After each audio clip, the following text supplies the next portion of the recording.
lovely. Good evening, Zambia. Good evening, Africa, and warm welcome to the finest program live on Muvi TV from Zambia's capital city, Lusaka. And this is the finest once again with me, Innocent Piri. Of course, you can simply call me IP. Matt mentioned that we are counting down to the year 2021, and of course, closing the year 2020, one of the years that has been very difficult to most Zambians. If you ask me in terms of the economy, we can talk about issues to deal with the politics as well as other matters of concern. We've had different civil society organizations that have come in expressing anger or displeasure with regards to the governance system of our country. Now we find this time now to also get your views or the views of those aspiring to become leaders tomorrow or aspiring for the office of the presidency in 2021 and get their own review on how the 2020 rather has been, and also what message do they have for the people of Zambia come next year. My guest on the program is Honorable Charles Chanda rather, coming from the United Prosperous and Peaceful Zambia, UPPZ. Is here, of course, making an appearance after a long time. I should make mention that we were supposed to have him, I think it was a month ago. It never worked out again. We were supposed to have him maybe a week ago. But of course, being a man who is ever running up and down, of course, trying to canvass for favor from the electorate and also mobilizing the party, today has found it fit to be on your screen right now. Mr. President, welcome to my program. Thank you so much, Mr. Piri, and good evening to all the viewers of Muvi TV. It's nice to be here. Unfortunately, it's on the finance. Fantastic. And compliment of the season, by the way. Well, same to you, and I say compliments to everyone listening to us, and I pray that God's blessings will rest upon all of us. Fantastic. And Mark mentioned that I'm so happy because I'm presenting this program today together with you on a day really that I'm also counting down in terms of hours to my official birthday, which will be tomorrow as well. Well, it's a happy birthday, and I can just tell you that you already have a plot. So please come for your plot. Fantastic. That has been made public. and there's no hiding. Right, so, fantastic. Yeah, no, I'm blessed. All right, let's begin from here, Mr. President. You are one of those aspiring to be president next year in 2021. And your political party was formed some 3 years ago. Yeah, it's 4 years. We are 4 years exactly. You know, from the time it was formed, I think you've been very busy. You've been among those, political parties or leaders that have, been very consistent in terms of mobilizing the party and also taking part in these by-elections. Just in a nutshell, let's talk about just maybe under a minute, or maybe I'll just say under 30 seconds. How would you describe the year 2020? When you are aspiring for political office, the first thing that comes into your mind is the welfare of the people that you want to lead over. Right. And when you look at the events, I mean, we had COVID-19 and lockdowns, and the Kwacha has become mad. I think needs a psychiatric hospital. When you look at the way things are, you can see that the people you want to lead are crying. I mean, how many Zambians, think of those that depend on trade, going to South Africa to bring in things. Their businesses are destroyed. So naturally, as a leader, you would feel for the people. I may have all the meals. I may have all the clothes. I may have all the things I need. Right. But the thing is that since I have put myself in the shoes of a leader to be for the whole country, I am saying it has been a very hard year. It's been a very rough year, and I feel for the people. And I'm saying, may the Lord help us out of this year into a better promised land. Yeah, you've just begun on discussing the issue of to deal with the economy, and you mentioned how the economy has been affected in the year 2020 due to the COVID-19 and the likes, and you sympathize with the people of Zambia that really have suffered. would we attribute, or do we say as Zambians that our economy has been bad because of the COVID-19, really, or maybe our economy has been bad because of the mismanagement, by those that are presiding the affairs today? You know, Mr. Piri, I'll be very honest. Yeah. I want you to picture a father who has drunk all his money the previous night, has drunk all the money, and then there's no money to buy bread. Right. I mean, the money is gone. And then early in the morning, you see policemen saying, nobody is moving out of the house. So everybody should be inside their house.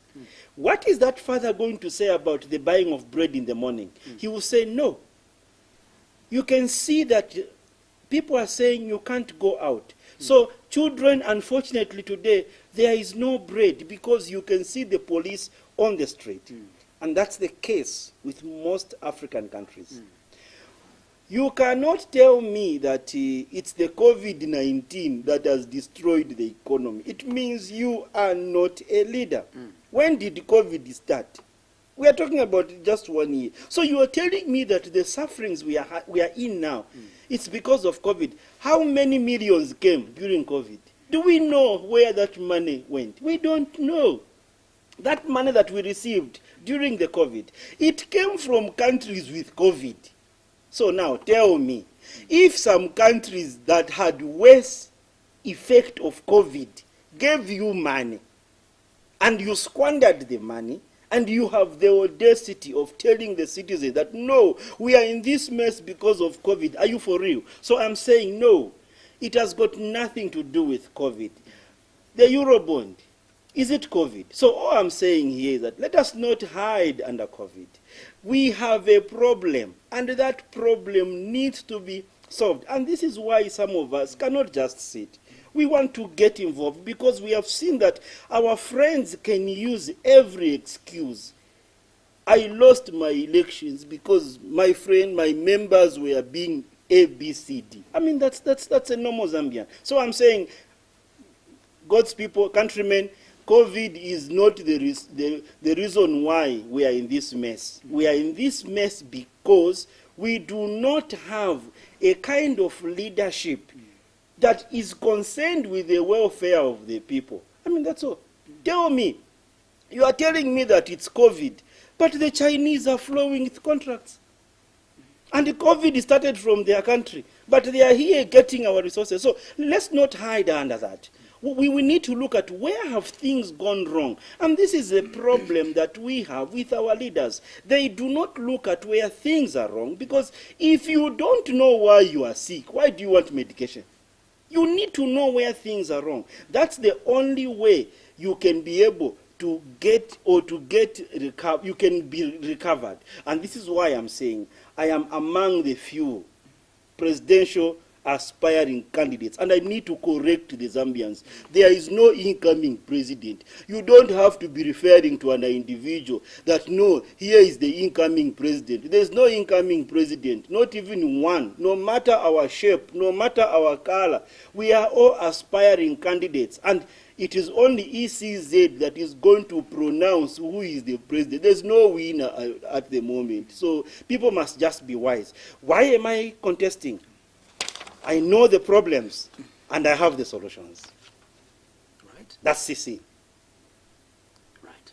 And if I don't stand up, because if you have followed me, some of the things I say, there is not a single politician since Zambia became independent who has said that. Some of the things I've done so far, my achievements, not even you can't compare me to any of these members of parliament, even cabinet ministers. You cannot. We are miles apart, including some presidents. May their souls rest in peace, including those who may be leading. In fact, I am just waiting for a day you can bring us for a debate. Then they can be able to hear the substance that CC is made of. I have the solutions. I have what it takes to take this country from the doldrums of our economic hardship into the promised land. And that is the truth about CC.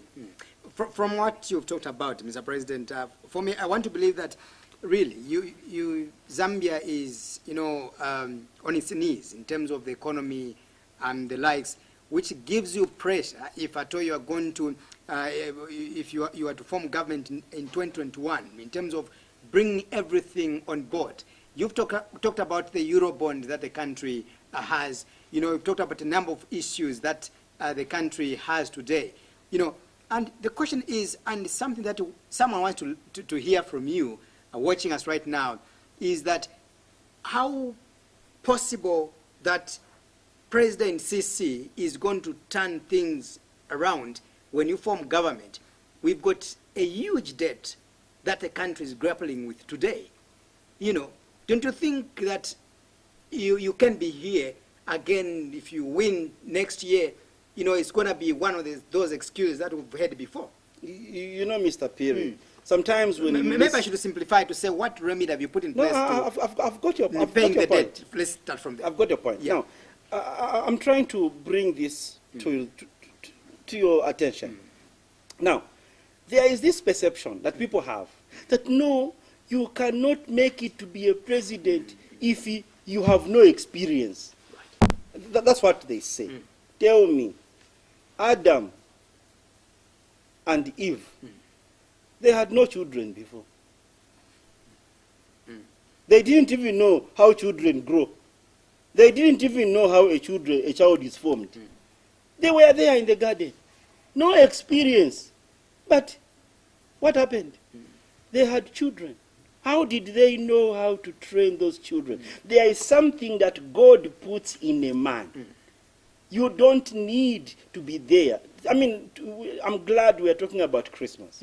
I mean, sometimes you need to chip in. You bring in some spiritual things so that people know that even if we are in politics, we understand spiritual things. Now, David and Goliath.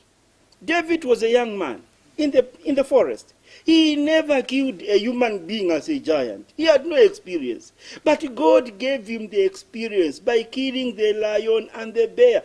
God builds leaders.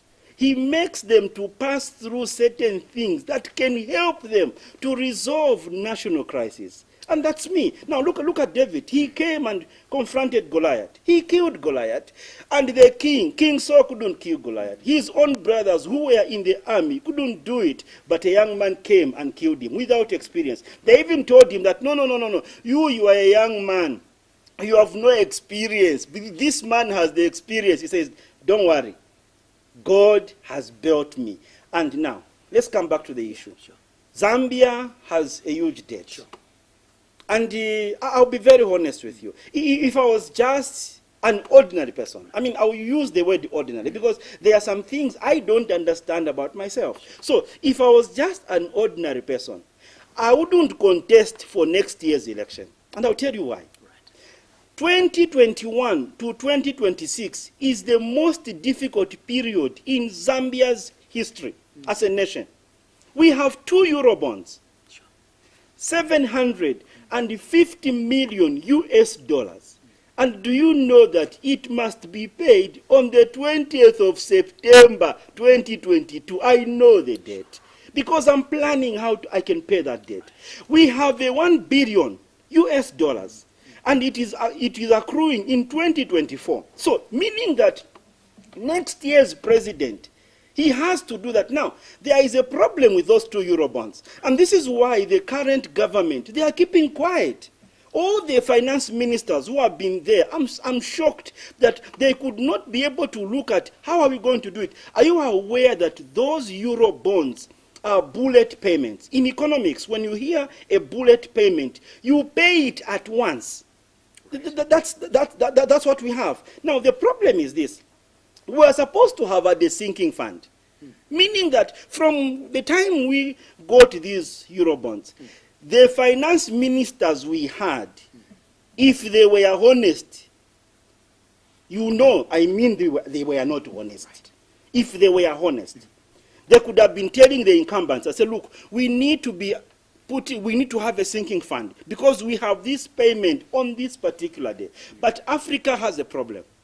Normally, when there is a sense that there is going to be a regime change, there is this I don't care attitude. They will see it to themselves. And so I'm saying that is a problem. But then, how do we resolve that? Is it possible we can pay the debts? Sure. And I can tell the public. And using which money? It's very possible. Yeah. It's very possible. I'll tell you why it's possible. Right. If really government is serious in paying that debt, it's very possible. Now, the PF government may be having a loose hand because they may not be too sure that they will poof through in 2021. So they may still be saying, we don't care, we won't be there. But that's not being good leaders. Now, the issue here is, how do we pay this debt? Sure. And this brings me back to Zambia's economy. Right. I'm going to combine those, because if I combine them, it will now show you really what we have put into place. Right. Now, one, Zambia's economy at the moment depends on minerals. Sure. That's Zambia's economy. Our economy does not depend on agriculture. Because in agriculture, we consume everything. In economics, we've got the consumer part. So we eat everything. There is no way you can grow your economy when whatever you produce, you consume it. It's impossible. There must be exports. What we are exporting currently, that is giving Zambia some foreign exchange, it's the minerals. But then the challenge is one. The minerals we have are not in our hands. They are in foreign hands. And then, to make matters worse, to add salt to injury, Bank of Zambia, with all the technocrats, you know what they've done? Bank of Zambia has allowed investors that they can keep 100% of their money offshore. Who does that? If you care for this country, how do you allow a foreign investor? He gets 20 million tons of copper and exports it. And they sell it at the London Metal Exchange. And all the monies, they said no, they can keep it out there. That is the first thing UPPZ is going to put to a stop to. Right.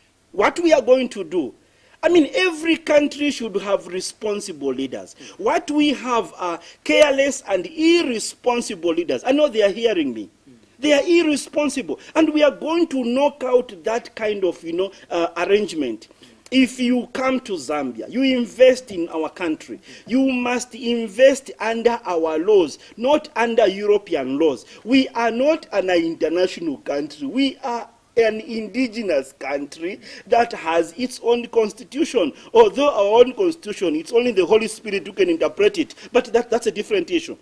Now, the issue is, if you export 20 million tons of copper, what UPPZ would demand, all the money for the 20 million tons of copper must hit your Zambian local bank first.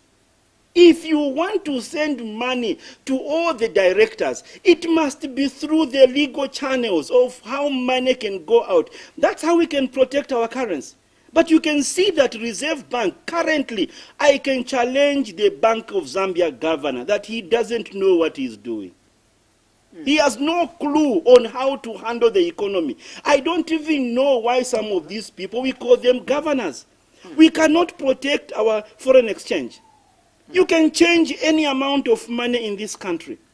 You can send the money out of this country anyhow. Do you know how our brothers, the Chinese, they don't take money in kwacha? I bought a land some 2 years ago. It was 1.6 million US dollars, and the owner was a Chinese. He doesn't stay in Zambia. He has no permit to stay in Zambia, but he had a title deed issued by the Zambian government. Who does that except a careless government? So when I went to pay the money, and I paid in cash, he told me who to go and give the money. So when I went there, I said, look, don't you have a bank account? They says, no, we want cash. You can imagine the trouble of changing $1.6 million.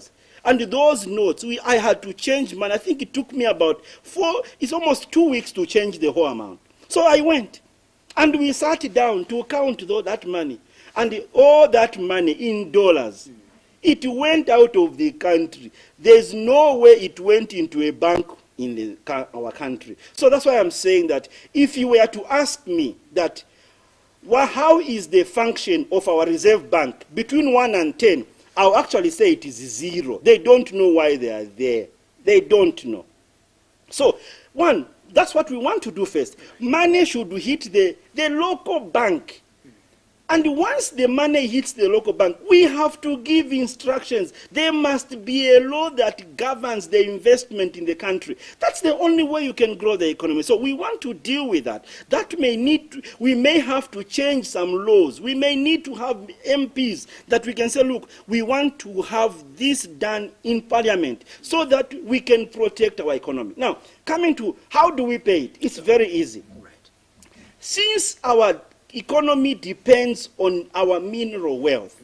And I want to tell the public, don't listen to lies by any politician that will tell you that, no, when I become president, just my name makes the kwacha strong. It's a lie. Somebody will be telling you, no, when I become president, I will use agriculture to grow the economy. It may take a long time. Currently, God has given us mineral wealth. Are you aware that to pay the euro bond of 750 million US dollars, you only need 268 kgs of first grade emerald? That's all. That's all.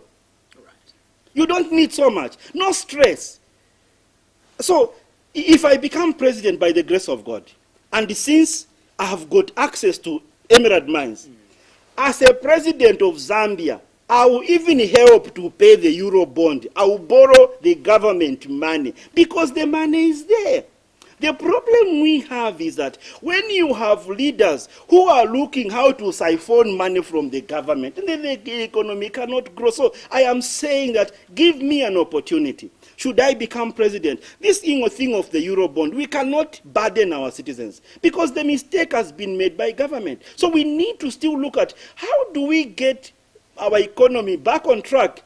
For now, in the next 10 years, the only way we can bring our economy back on track is to go back to mining.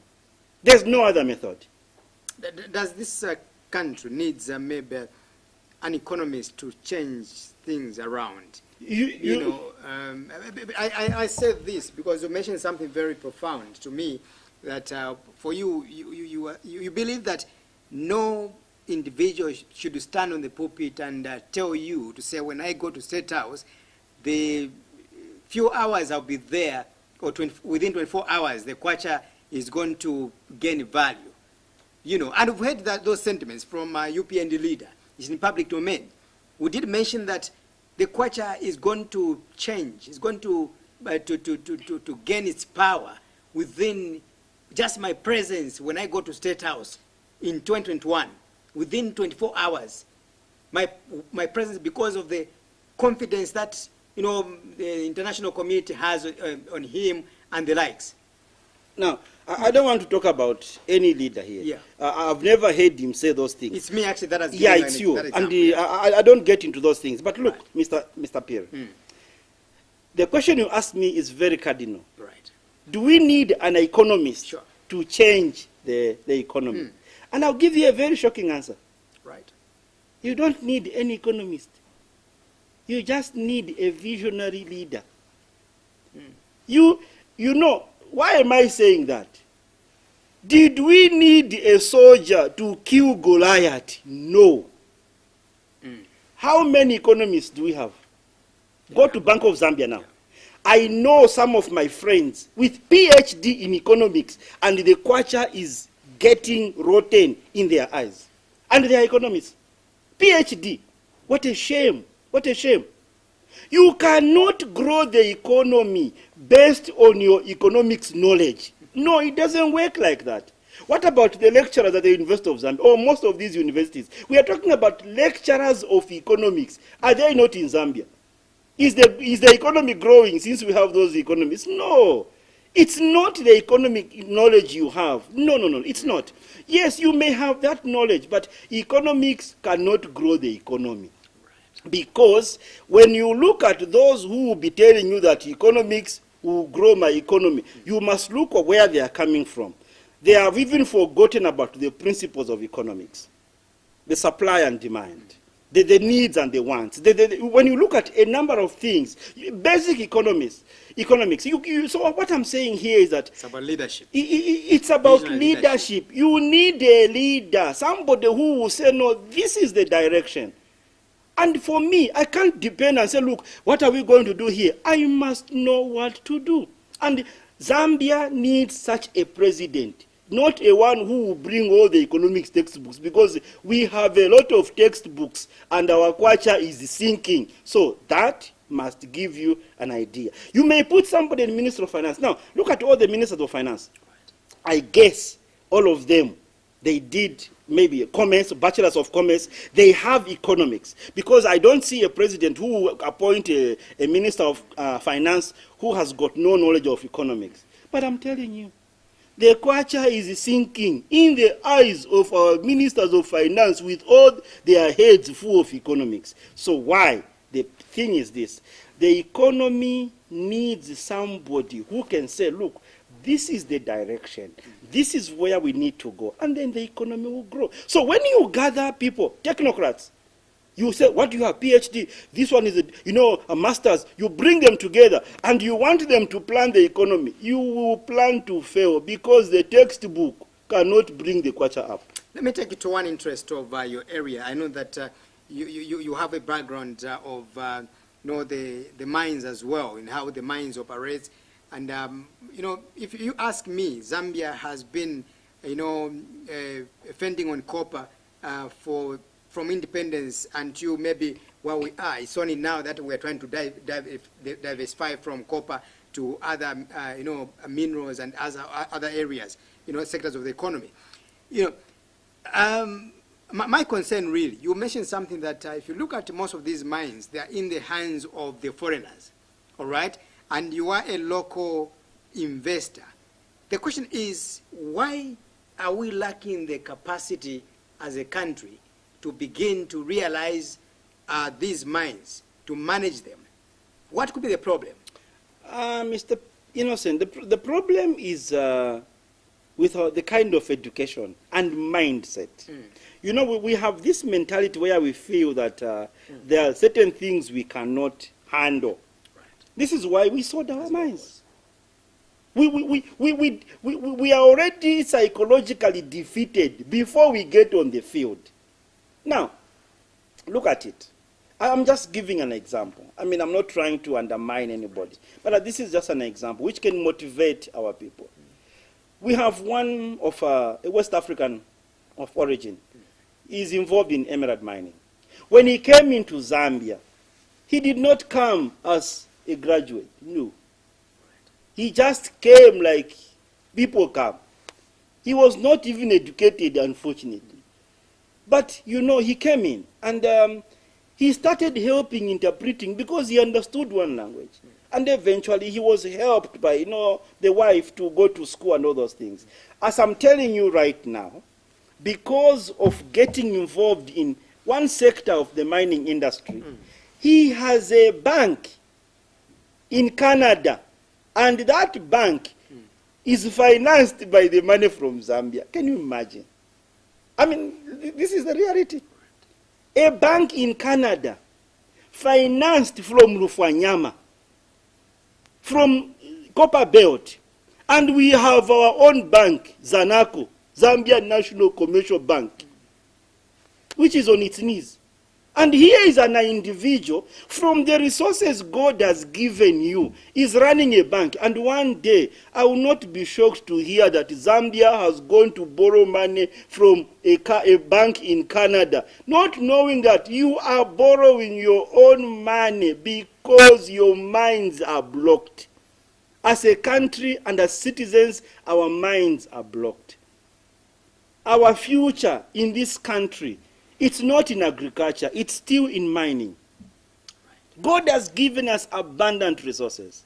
And I'm shocked. Are you aware that there was a survey carried out in the whole country? And I know what I'm telling you now it's in public domain. Our first Republican president, he was given a report. And he knows everywhere in this country where we still have minerals, even where we have oil, our first Republican president, he knows. And so I'm saying, this country is rich. This is why when I was giving the name of my party, I said, it is UPPZ, United, Prosperous, and Peaceful Zambia. Zambia is not poor. And I repeat, this country is very rich. Because if this country was poor, you would not have these our friends from Asia to be in this country. You won't. Why are they here? And some of them have refused to go back to their countries. They have even changed. They are now Zambians. You know why they are Zambians? If you take them now, you put them in a plane and say, you are going back to your country of origin. Tomorrow they will come back. They will bounce back. You know why? Zambia is a rich country, but it's rich for foreigners and poor for locals. And this is the mindset we need to overcome. We have all that it takes. I'm even shocked that Zambia can be borrowing money. I'm surprised. I don't understand. You need to educate me. How can a country that has got a company that made 18 billion US dollars go to borrow 13 million US dollars? I mean, it doesn't make sense. It doesn't add up mathematically. We can build our roads. We can pay for our students at the universities. Are you aware that one emerald mine can help us get students from first year to 7th year without paying anything? Very possible. Just one mine. But we are not involved. I've challenged even NAPSA. Are you aware that if NAPSA had intelligent managers, they could have invested in some of these mines? Because one, you lose nothing. Billions are leaving the country. So what I'm saying here is that the economy of this country, it just needs a leader that understands that everything we need, God has given us. In the forest, we have everything that can bring in foreign exchange. If you want to grow the economy, you need to grow from being an importing country to an exporting country. There is no way your economy can grow when 98% of your things are imported. Toothpicks.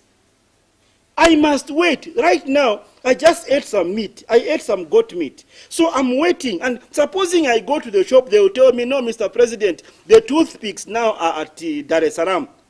So I must wait for the toothpick from China. And the wood is from my own country. I mean, guys, I don't understand. I really don't understand. Let me take you to the issue of governance aspect, and that's why we'll talk about the rule of law in this country. Again, in the year under review, there's been a lot of complaints coming from, politicians like you and others, as well as the members of the CSOs, complaining that Zambia's governance system, I think, we seem to be deteriorating. The rule of law, we don't seem to be complying to the laws that we have made ourselves. If you remember, in the midst of this year, again, we had a very contentious debate about Bill number 10, where we wanted to change the constitution. I remember you were part and parcel of that refinement process of Bill number 10 at Mulungushi. And apparently, you decided to storm out of that meeting. I recall very well. Really, does it mean that as a country, we don't have enough laws that can preside, its citizens, that we need more laws? Or what could be the problem? What's wrong with our governance system in general? We have a very serious problem. Now, it's one thing to have laws. It's another thing to enforce laws. It is also another thing to have lawmakers and law-abiding citizens. Now, our country is compromised. I mean, the program you had, it was talking about ministers who, I don't know whether to say unfortunately or fortunately, were part of our lawmakers. Sure. Now, tell me, if a lawmaker who will not understand the Constitution, what kind of law do you expect from such a lawmaker? I mean, these are things that we need to be looking at. When we are talking about parliament, this is why I am advocating that we don't just want to send cadres to parliament. Give an opportunity to young intellectuals. We need the youth there that can reason, because in most of Africa, I'm not talking about Zambia. Zambia is a beautiful country, different country. But other African countries, the lawmakers, you can even see their stomachs. In Zambia, we don't have lawmakers whose stomachs are big. But in other countries, when I watch on TV, you find that these lawmakers, they can't even sit like this. They sit like this. You know why? They think with their stomachs. They reason with their stomachs, because even if they are going to debate, they will not debate with their head. They will be debating. This thing is, it's a table. Yes, it's a table. But my principal, my president said, this table is a stool. So me, I'm going to say it's a stool. And you will see them. If you argue, no, guys, this is a table. They say, no, this is a stool. Okay, let's debate. They will walk out. You know why? Thinking with a stomach. You are afraid to offend your principal. And so your reasoning is disturbed. And what I'm saying is, when you think about the way our country is governed, the rule of law, yes, we have a challenge. We have the law enforcement agents, and that's the Zambia police. I mean, their responsibility is to make sure that the citizens, they abide by the laws. Now, then comes political interference. Right.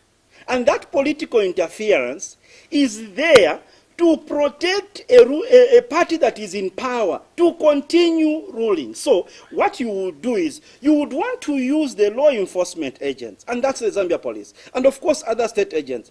You want to use them for your advantage, not for the security of the nation. And that's a challenge. And you compromise the whole system. Look at our Zambia police officers. Many times they have shouldered the blame. If something happened, they will shoulder the blame. But the point is this. These are people that are working on orders. And the orders they are given, you cannot defy those orders. And what I'm going to say now, I've never said it, but I'm going to say it just to show this country how rotten it has become in terms of, making sure that we are law-abiding. Now, I'm sure you are aware, I had some challenges with, the police and a number of things. So, the day the police came to arrest me, and I was at court, Right. and I didn't do anything that they could arrest me, but they were given instructions that, no, you need to arrest him. So, and we came out of court, and what do I see? Police officers, they all came. But, God is good. One senior police officer, that day, God used him. He came very close to me, and I know him. He was whispering to me, please, Mr. Chanda, just comply. Just comply. Now, what had happened, the instructions they were given the police that day, and the police that were used against my arrest were not the normal police. It is these cadres we have fused into the police force to use against our opponents. So they sent the cadres. Of course, they were in uniform. I mean, they've sent them to Lilai. There's no secret. They are those that we have sent to Lilai, and they are not normal police. I mean, when I say normal police, you know what I mean. So the instructions they were given, that if Mr. Chanda is going to resist, you must hit him on the private parts. Those were the instructions. So this senior police officer, he knew that this is nonsensical. And I complied. I complied. I didn't struggle. I just went and they arrested me. So their plan was destabilized.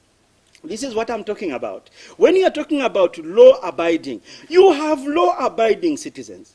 But then you have the state that would want to use all its energies to destabilize and to destroy those that are law-abiding through their instructions. And that compromises the police force. They end up doing things that normally a police officer must not do. And so at the end of the day, if something happens, the whole public will say, look at the police. So now, this is what I want to say. Supposing I didn't comply, I resisted. The police, those police officers, They were going to hit me on my private parts. I could have died. And then the public would have condemned the police. That look at this police. There is police brutality. And I want to say something different now. Right. And I want to defend Zambia police. There is no police brutality in this country.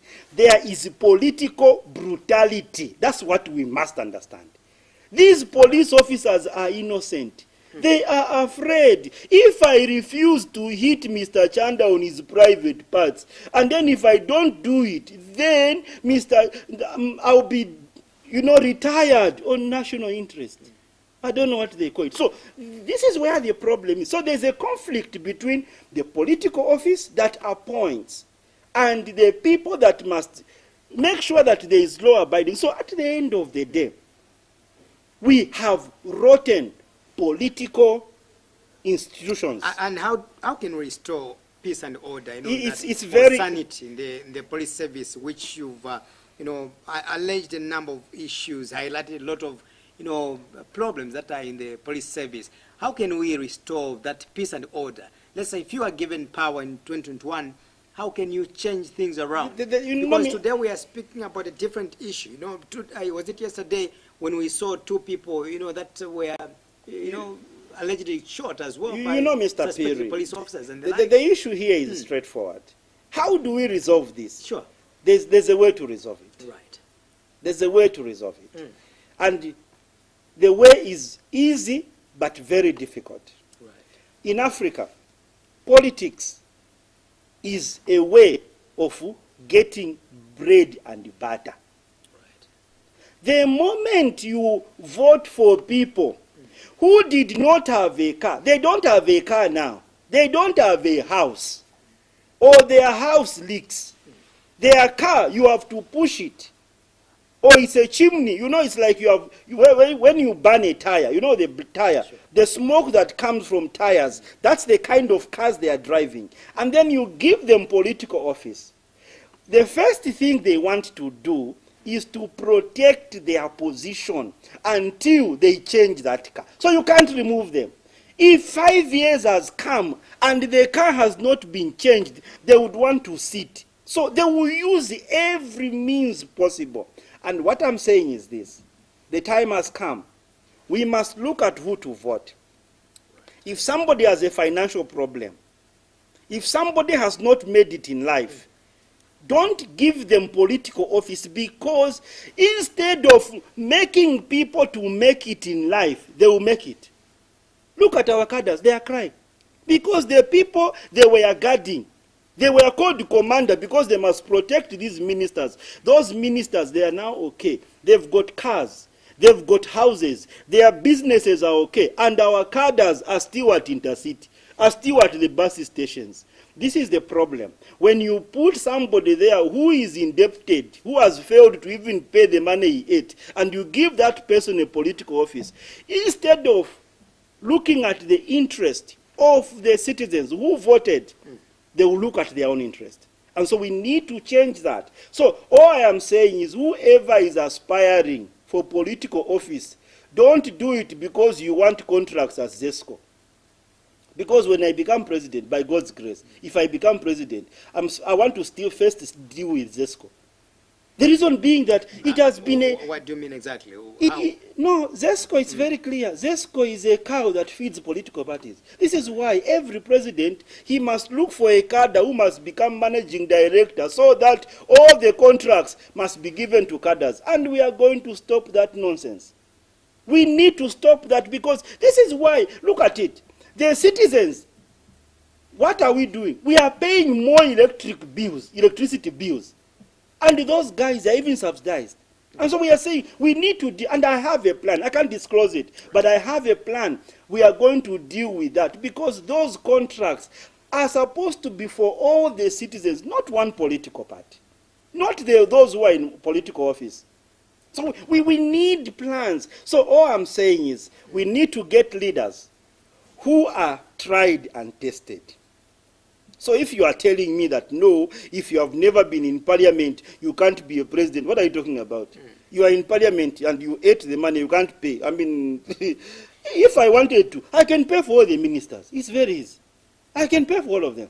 You have the capacity. I can pay for all of them, those who are struggling. I can pay for them. But I'm saying I shouldn't do that because, one, we sent you to parliament because we thought you understood what is law. You were making our laws, and then somebody confuses you, you also get confused. How can it be like that? It doesn't make sense. Even those who are paying for them, I think they are just also don't understand. You send someone to go and do something for you. He was destroying what you voted, and then you must come and pay for him. Does it make any sense? It doesn't make any sense. Not at all. So we need to be careful. So parliament must not be for breadwinners. I'm sure you understand. I must not go to parliament because business now equals sir. So I must go back to this political party, then they will give me a contract. No, we need to save. Save. Right. That's the key. When you can save, then all these things will be easy. You know, I'm supposed to be protected by the president, according to the constitution. Sure. But a time comes when the president cannot protect me. Why? Because I'm Mr. UPPZ. I'll be attacked. He doesn't care because I'm not part of his party. But a president must be a president for everybody. If I hear this thing happened, you can't just allow a citizen to be killed. And you are the president. You are the commander-in-chief of the armed forces. Even if it doesn't help your political mileage, you have a responsibility. That is being a leader. And I am praying that God help me. Should I become president, I'll become president for everybody in this country, including the people that are in prison, including witches and wizards. I'll be their president. Right. Including witch doctors.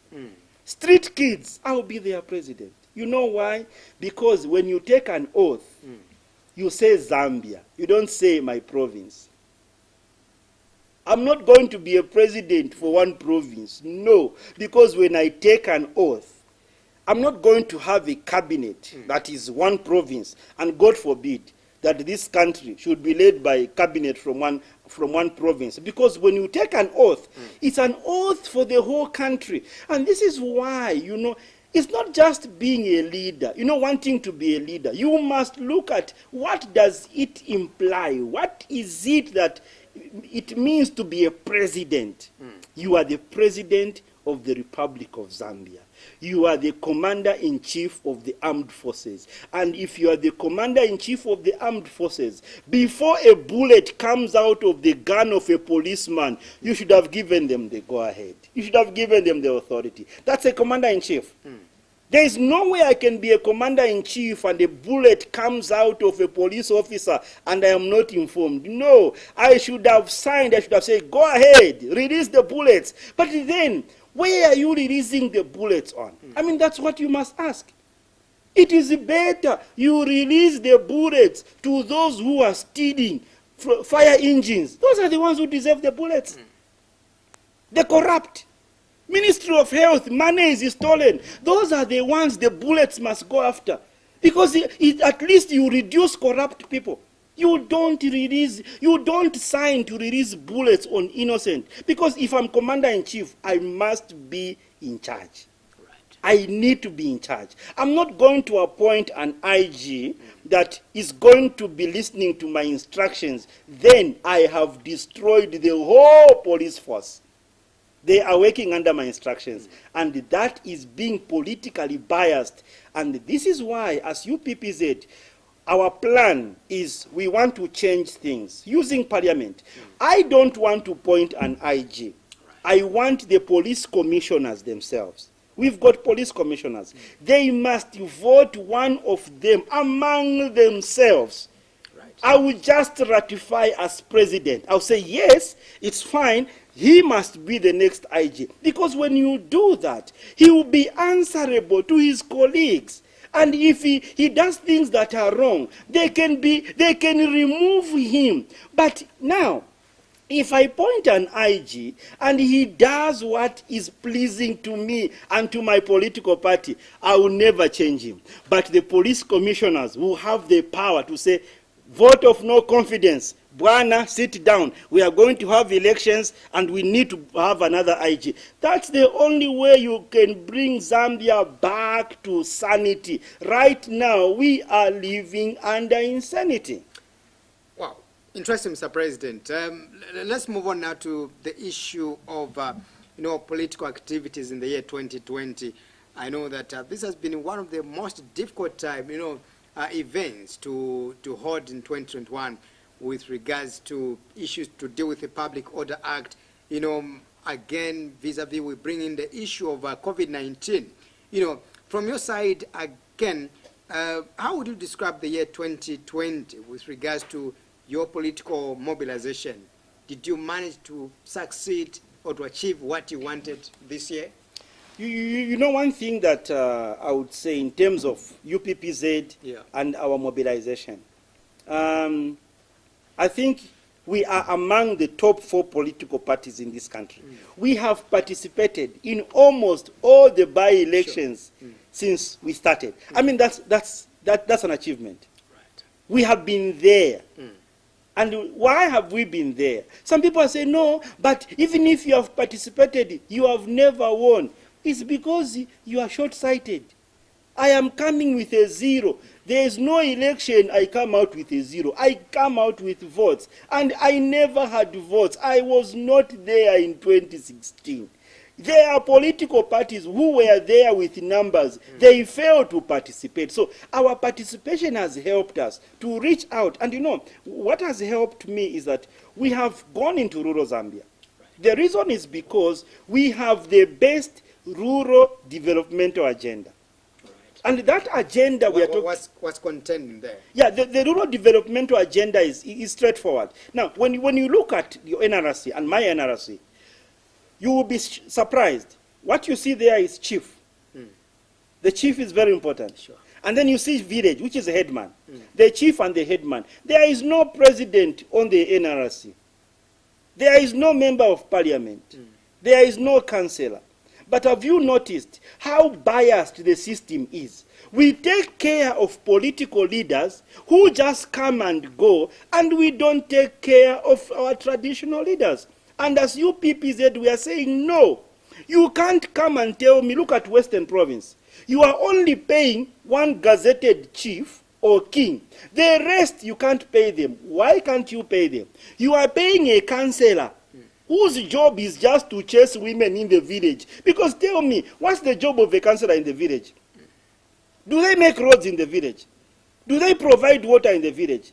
How can you pay a councillor in a village? You leave out the headman. You leave out the chief. And I'm saying no. As UPPZ, we are saying no. Every chief in Zambia, whether gazetted or not gazetted, those are leaders. They must be paid. Every headman in Zambia, every headman must receive something. You say, but where is the money going to come from? Zambia is a rich country. Right. We need to take care. We need to recognize that the roles. Now, think about it. When you go into a village, when there is a case, there is a problem, it is resolved by the headman.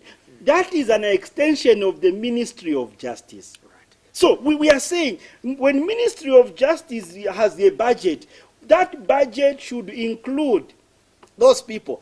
How do you have a minister of traditional affairs for headmen who cannot be paid? Let's be realistic, guys. What's the purpose of that ministry? The minister himself, who is not a chief, is getting paid over leaders who are not paid. And look at them. An MP, 5 years, he will develop his stomach, and he will even have a gratuity in a village, and the headman is still living in that thatched house. And when it is time to vote, go and see them kneeling down. I will tell the headman, chase them. If you see them kneeling down, tell them, please, go and kneel to your president. Don't come and kneel here. We give you votes, you run away. We need to take care of rural Zambia, and that's my focus. And we have done quite well. Right. As I'm telling you right now, just before I came in, I received a message from one of the chiefdoms. And the chief was saying, please, Mr. Chanda, you come. We want to give you this mine. Because they've seen the kind of heart and commitment that we have towards them. I want us to conclude, but I'll ask you maybe 3 questions as we close. The other issue would be on the performance, how the Electoral Commission of Zambia performed, you know, up to the point that they managed to register 7 million plus voters away from their earlier projected number or figure. You know, what could be really your message to the Electoral Commission of Zambia, which has been, I want to believe that has been accused of being, you know, compromised. A lot of dirty things have been spoken about the Commission of Zambia. What could be your advice to the Commission or the officials as they go to next year's elections? You know, there are certain things that we have to change. And one of the things that we have to change is the composition of the Electoral Board of Zambia, the ECZ. Right. The composition is compromised because when you have somebody appointed by the president, it goes back to the same position. Right. You need to have civil society as part of the board.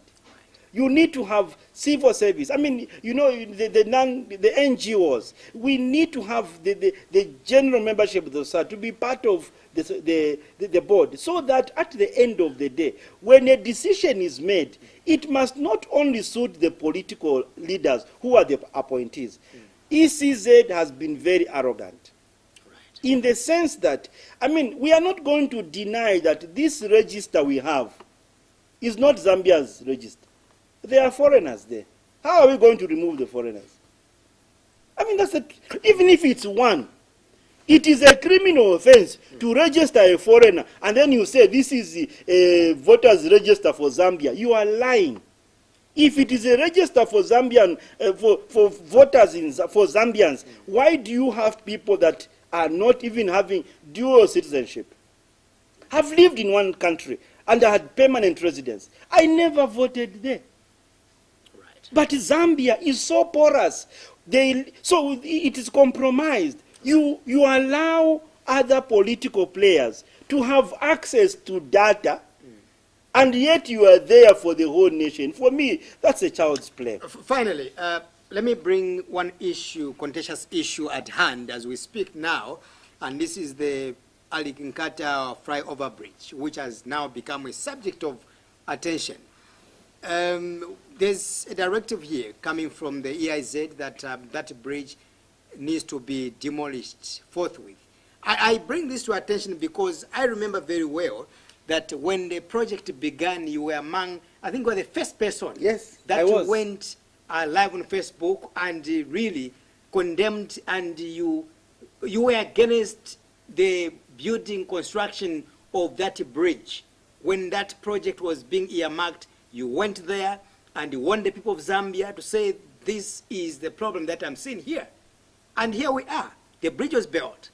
Sooner or later, we had the PS, local government, Eddie Chomba, stood there. They all warned the people of Zambia. This bridge was not fit for the people of Zambia.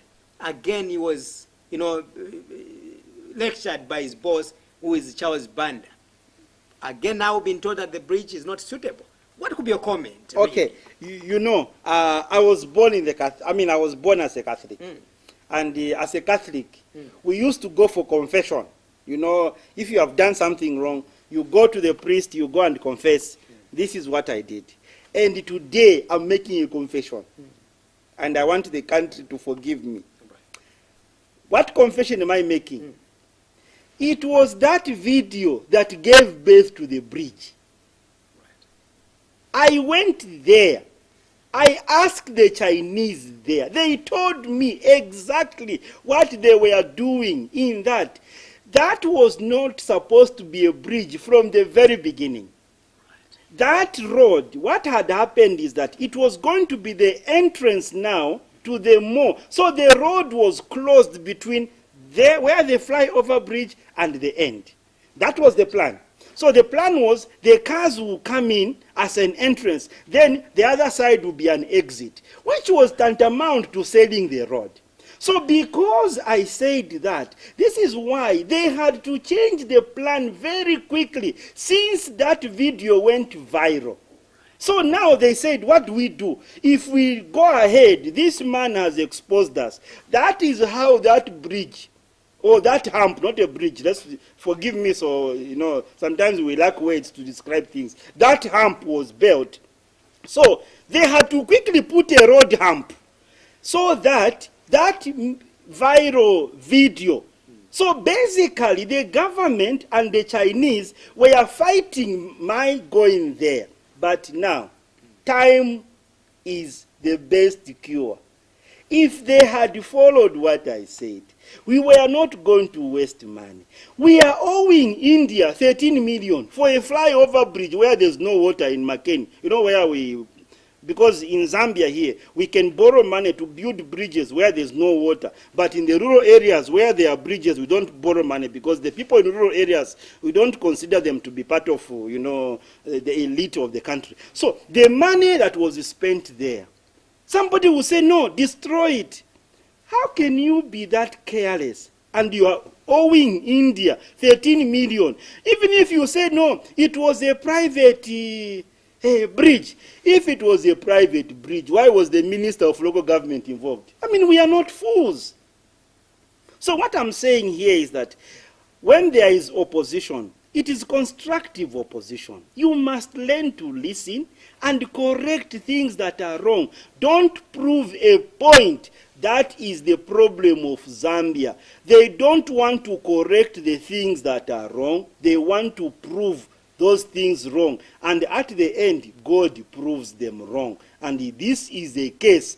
God has proved them wrong. Money has gone, and we are going to destroy it. And what happens? That's Zambia for us.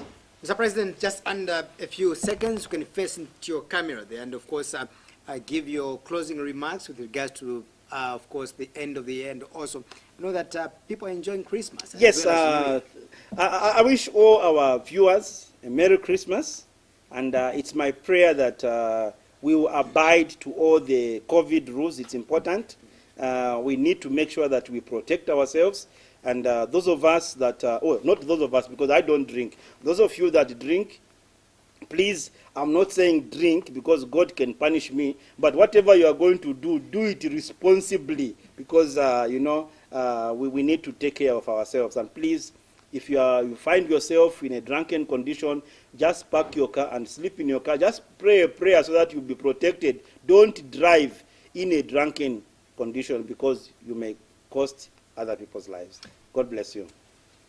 Mr. President, allow me to appreciate you once again for coming. We hope to see you soon, and I'm sure that will be next year in 2021, I believe. We never can tell. Sometimes you can just be told next week that movie needs you because the people have seen CC, who was on Prime TV that was closed so that it doesn't appear. Now he has appeared on movie.